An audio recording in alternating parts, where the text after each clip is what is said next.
I know how frustrating it could be looking at meat curing, and as a home cook, it seems so complicated.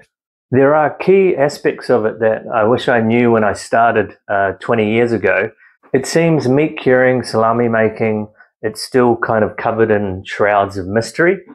When you compare salt in cured meat to other food groups, you can see here on this table that as you compare it, you're not eating a lot compared to vegetables and some other things here. Red meats like beef, venison, also pork are less likely to have that exponential growth of bacteria. There's a higher amount of water in things like poultry and fish. The key here is to have quality, fresh, well looked after meat.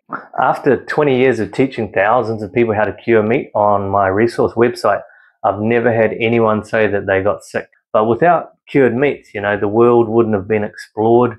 Things like salt pork and salt fish were staples for the voyages that these people traveled. These skills build resilience and self-reliance in some ways. I will show you what I've learned as simple process of how to cure meat even in a regular fridge. If you want it in a nutshell, you cover the meat in salt and then you leave it for a certain amount of time. That's the start of the cure. You hang it up, you dry it. Curing is meat plus salt. Meat would need to be in a moderately cool temperature, or a fridge ideally. You can use your home fridge, for instance. Then it's really about hanging the meat up in a conducive environment, not too hot at the same time, not too dry, so that the humidity has to be a bit higher. Either hanging it in a converted fridge, hanging it in a shed, all sorts of things. There are precise modern techniques I sort of write and teach about as well, which allow you to choose the level of saltiness. If you think about it, per 1 kilogram or 1,000 grams of meat, you're using 20 grams of salt, sea salt, which is about 1 heaped tablespoon per 1 kilogram of solid meat. Over 10% in an equilibrium cure sense on the meat, then you're getting into the saturation. The saturated meat means that the salt will create things like salt beef, salt pork, salt fish. If you have a normal kitchen fridge, some salt, some meat, I've done a lot of experiments where you just hang it up, small chunks. I'll put a link to that, but yeah, pretty straightforward. I've also found hanging the meat in the fridge, it doesn't really contaminate or create any odors or anything like that. People have an issue about cross-contamination.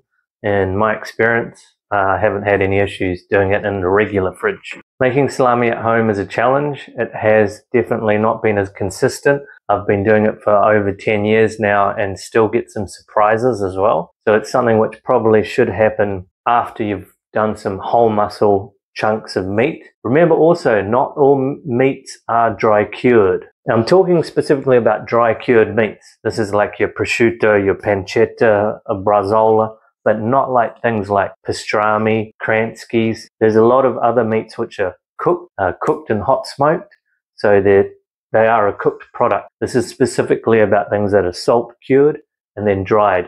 Weight loss, preserved, umami, bomb. There are cost-effective ways of doing it. You don't need big fancy fridges. You can do this simply in a regular fridge, or a lot of guys that start to develop and get into it, they convert DIY fridges. I've done this half a dozen times. The scales that you need if you're going to do this equilibrium curing are things like, this is like a gold scale, which is down to 1 decimal place with the grams. This one, which goes up to 5 or 8 pounds, 3 or 4 or 5 kilos, but it's still to one decimal place. The craft definitely takes a bit of time. You've got to see time as a tool when you make cured meats.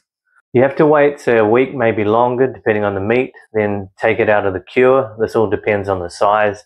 Hang it to dry, lose at least a minimum of 30% of the weight of the meat.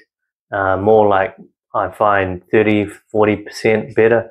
This is the essence of dry curing meat, which you can easily do in a normal regular kitchen fridge as well. If you want more information about meat curing, I've got another video. So thanks for watching.